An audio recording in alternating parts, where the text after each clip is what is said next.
Shalom saudara-saudara yang kekasih. Kali ini saya akan membagikan sebuah kebenaran tentang trauma. Dan saya diberkati oleh tulisan dari Pendeta Pengki Andu.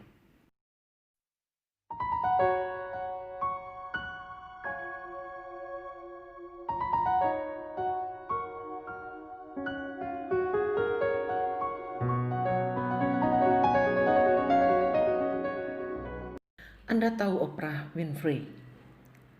Meskipun ia wanita berkulit hitam dan tubuhnya tidak langsing, tetapi ia seorang presenter terkaya dan salah satu figur yang sukses. Padahal, dulu ketika dia berusia 9 tahun dia diperkosa oleh kakak kandungnya. Hidupnya sempat babak belur. Namun kini ia menjadi inspirasi bagi banyak orang. Pernah satu kali ia mengundang seorang narasumber. Dia adalah seorang ibu yang anaknya meninggal karena dibunuh. Jadi ketika ia ke supermarket dan meninggalkan anaknya yang berusia 2 tahun dalam mobil, mobilnya dicuri dan anaknya dibunuh. Ibu ini menjadi putus asa dan hidup dalam kebencian. Saat itu Oprah berkata, "Ibu, kehidupanmu jauh lebih berarti daripada kematian putramu. Pulihkan masa lalumu dan tumbuhkan masa depanmu. Maka kau akan dapat kembali menikmati hari-hari dalam hidupmu." Perkataan itu membuat ibu ini sadar. Ia pun bangkit dan mengalami keberhasilan dalam hidupnya kembali. Saudara, tidak ada manusia yang tidak memiliki trauma. Trauma adalah faktor dari dalam di mana Anda tidak berdaya untuk mencegahnya. Anda juga tidak berdaya untuk menguasainya dan menghindari pengalaman buruk yang menimbulkan trauma. Trauma itu merusak alam bawah sadar. Perceraian, pemerkosaan, perlakuan kasar sering membuat orang menjadi trauma. Orang lain mungkin akan trauma melewati tempat-tempat di mana baru saja mengalami kecelakaan. Yusuf pun mungkin mengalami trauma karena dulu ia pernah dibuang di sumur oleh saudara-saudaranya. Mungkin Yusuf juga trauma dengan penjara karena dia pernah masuk penjara karena fitnah istri Potifar. Pengalaman itu bisa saja membuat dia trauma setiap kali melihat wanita cantik. Karena menurutnya wanita cantik itu tukang fitnah. Namun, jika Anda terus hidup dalam trauma dan ingin bebas, ada beberapa langkah yang harus Anda penuhi. Langkah pertama, jangan pernah menyimpan kejadian buruk itu. Saudara-saudara, jangan menyalahkan masa lalu. Masa lalu tidak akan pernah berulang. Sadari bahwa sekarang kita sudah jauh ke depan.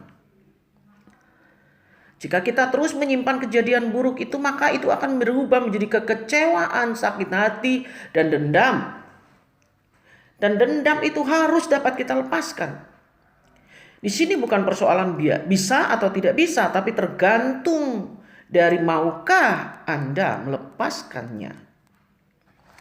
Langkah yang kedua di ayat ke-17. Maka sekarang kiranya ampunilah kesalahan yang dilakukan oleh hamba-hamba ayahmu. Lalu menangislah Yusuf. Langkah yang kedua adalah jangan terlalu menyerahkan diri secara berlebihan. Jika Anda melepaskan segala rasa kecewa, hatimu akan lembut. Dan engkau akan menangis. Selama masih bisa menangis, menangislah. Air tidak bisa dibelah meskipun sebilah pisau menembusnya. Dia akan kembali menyatu. Milikilah hati yang lentur seperti air sehingga tidak ada perlakuan kasar apapun yang mampu melukai kehidupan Anda. Jika hati Anda lembut, mereka yang berbuat jahat terhadap diri Anda pun akan dapat melihat campur tangan Tuhan dalam hidup Anda. Orang yang hatinya lembut dan hancur tidak akan menyimpan kekecewaan. Apapun kejadian yang Anda alami, lihatlah bahwa Allah itu selalu baik dalam setiap peristiwa yang Anda alami. Hanya orang-orang yang berhati angkuh yang tidak pernah dapat melihat kebaikan Tuhan dalam hidupnya. Langkah yang ketiga, setiap orang memiliki masa lalunya sendiri. Tetapi jangan terus memelihara masa lalu itu sehingga abadi. Tempatkanlah trauma Anda secara tepat untuk kemudian diubah Tuhan agar dapat menjadi berkat bagi banyak orang. Ada sebuah cerita tentang seorang bapak yang memiliki kebiasaan unik, yaitu membawa ember ke laut setiap hari Kamis jam 3 sore. Setiap ia berjalan ada ratusan burung-burung putih yang menghampirinya. Ternyata bapak ini adalah seorang pilot bernama Regan Baker. Waktu daerah itu belum menjadi pelabuhan, masih laut lepas, pesawatnya jatuh di situ. Di antara hidup dan mati ia berdoa, "Tuhan, kirimkan makanan untukku." Tiba-tiba ia melihat sepotong kayu mengapung dan ada burung putih di atasnya. Dalam hati ia berdoa, "Tuhan, jika burung itu makanan untukku, jangan biarkan ia terbang." Ia kemudian menangkap burung itu yang anehnya diam saja, tidak lari atau terbang. Ia mencabuti bulu burung itu dan memakannya mentah-mentah. Berkat daging burung itu ia bisa bertahan hidup dan selamat. Maka untuk membalas budi, kini ia selalu pergi ke tempat di mana pesawatnya pernah jatuh dan membawa seember ikan-ikan kecil untuk diberikan kepada burung-burung putih itu. Traumanya menjadi berkat bagi kawanan burung. Saudara-saudara, mari kita menemukan kemenangan di dalam Tuhan ketika mempercayai kendali dan kedaulatan Allah dalam hidup kita di masa lalu, masa kini, dan masa depan. Tuhan memberkati. Mari kita berdoa. Bapa di dalam surga, di dalam nama Tuhan Yesus, kami ada saat ini adalah karena rangkaian peristiwa yang terjadi di masa lalu.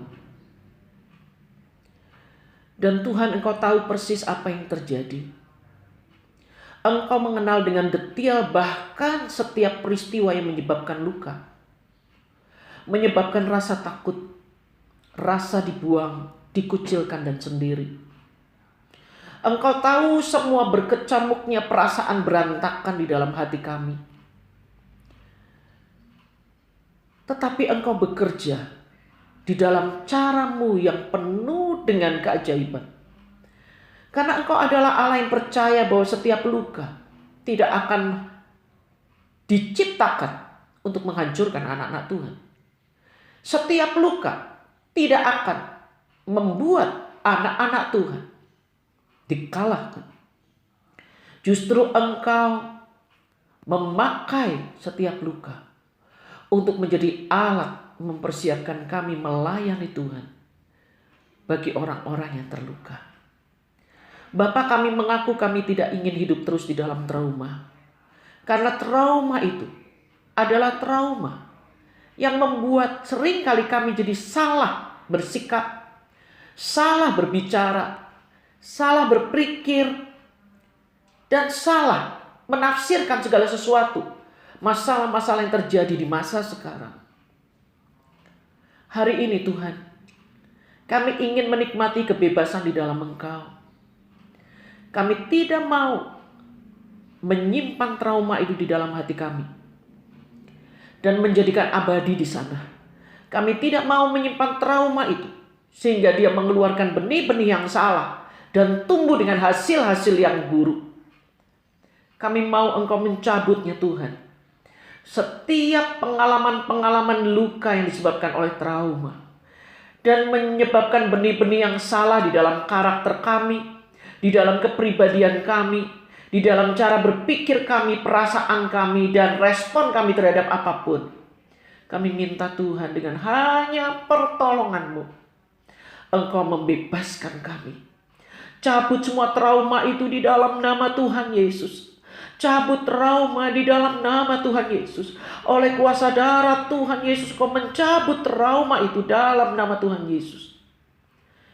Dan saat ini Bapa, tanamkanlah benih yang benar, yaitu kasih. Tanamkanlah benih yang benar, yaitu iman kepadamu Tuhan. Tanamkanlah benih yang benar, yaitu damai sejahtera. Sekarang ya Bapa, Roh Kudus, tolong kami untuk hidup di dalam kemerdekaan, sehingga kami dapat melihat semua masalah dengan cara yang benar. Karena Engkau selalu membawa kami untuk mengatasi masalah, belajar dan menang. Selalu ada pesan rohani di situ. Ketika kami menjadi pemenang dan kembali menjadi pemenang dan kembali menjadi pemenang di atas setiap masalah kami. Terima kasih Tuhan. Kami menyerahkan kehidupan kami, trauma di masa lalu yang sudah dibereskan di dalam nama Tuhan Yesus. Kami menutup pintu itu di dalam nama Tuhan Yesus. Dan sekarang kami hidup dengan cara yang baru dengan pertolongan Roh Kudus. Damai sejahtera Allah yang melampaui segala akal akan menjaga hati. Dan damai sejahtera Allah yang melampaui segala akal akan menjaga pikiran kami di dalam Kristus Yesus. Mulai hari ini sampai selama-lamanya. Dalam nama Tuhan Yesus. Haleluya. Amin.